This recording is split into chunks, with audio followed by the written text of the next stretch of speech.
સુરત શહેરના પુણા રોડ વિસ્તારમાં એક અજબ ઘટના સામે આવી, જેમાં એક પરિવારે પૂજા સામગ્રી સાથે ભૂલથી 2 લાખની રોકડ રકમ પણ કેનાલમાં પધરાવી દીધી. જો કે ઘટનાની જાણ થતાં જ ડુંબાલ ફાયર સ્ટેશનની ટીમે તાત્કાલિક કાર્યવાહી કરી ભારે જહેમત બાદ પાણીમાં ડૂબકી મારી રકમ શોધી કાઢી પરિવારને સલામત રીતે પરત કરી.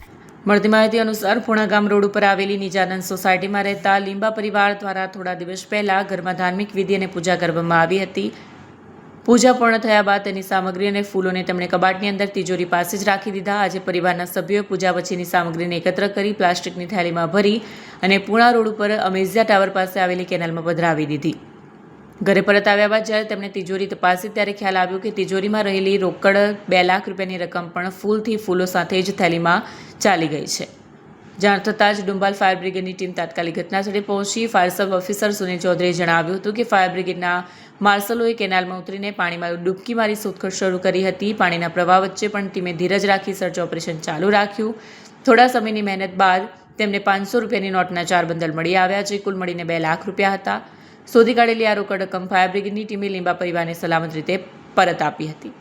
પરિવારના સભ્યોએ આ મુશ્કેલી સમયમાં મદદ માટે ડુંબાલ ફાયર વિભાગના સ્ટાફનો આભાર વ્યક્ત કર્યો અને તેમની કામગીરીને પણ બિરદાવી.